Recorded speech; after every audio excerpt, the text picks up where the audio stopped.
The blame game is growing between the US President-elect and the Governor of California in relation to the Los Angeles wildfires. The number of people becoming homeless is increasing as the fires burn for almost a week now. Officials are warning of a very high fire threat as the weather and wind worsens in the coming days. More than 1,300 fire engines and 84 aircraft have been deployed to contain the fires. 14,000 personnel have been sent, including firefighters from Mexico and Canada. Flames are continuing to burn across the city. As we go to air this morning, emergency crews managed to get a grip on some of the blazes, but two of the largest blazes, which is the Palisades and the Eaton fires, are largely out of control. Evacuation zones have been expanded, particularly around the Palisades fire, which is pushing towards wealthier neighbourhoods. Celebrity properties at risk include Arnold Schwarzenegger, Vice President Kamala Harris, basketballer LeBron James and actor Dennis Quaid. Homes owned by members of the Kardashian family are also at risk. At least 16 people are now officially confirmed to have died, including British-born Australian man Rory Sykes. Meantime, police say they have arrested someone impersonating a firefighter.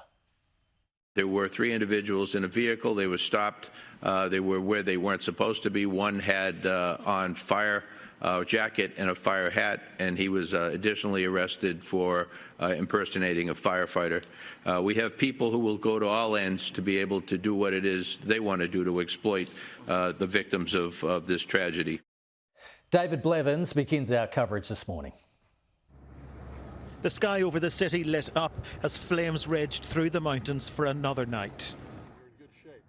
Officials say firefighters are making some progress, but the dangerous mix of conditions continues. Elevated to critical fire weather conditions are predicted to continue through Wednesday. Moderate to locally strong Santa Ana winds will affect Los Angeles County. In Santa Anita Park, people were responding to the need. The occupants of more than 12,000 homes have lost everything. It's devastating, man. There's no words that could explain. Right now, I'm in a misplaced right now, so I'm trying to get myself out. I'm trying to figure out what I'm going to do. And how are you coping day by day? It's tough. It's pretty devastating, you know. Keep them coming, right this way. That's the one, please. This emergency donation and pickup point was organised on TikTok. LA is a big family, and when one hurts, we all hurt, and it's so close to home. It could have been any one of us.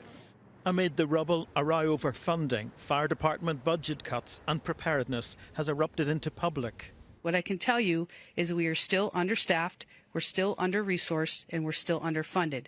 So with that, whether it's $7 million, $10 million. But was the budget cut, Chief? Yes, it was cut, and it did impact our ability to provide service. The mayor now attempting to distance herself from the criticism, but there's tension here. The fire chief and I are focused on fighting these fires and saving lives, and any differences that we might have will be worked out in private. But right now, our first and most important obligation to Angelenos is to get through this crisis. People do want to know how this was allowed to happen, but right now they have more pressing questions, like where will they live? What will they wear? Can they ever recover from this? The battle isn't over, but they already know their lives have changed irrevocably. David Blevins, Sky News in Los Angeles.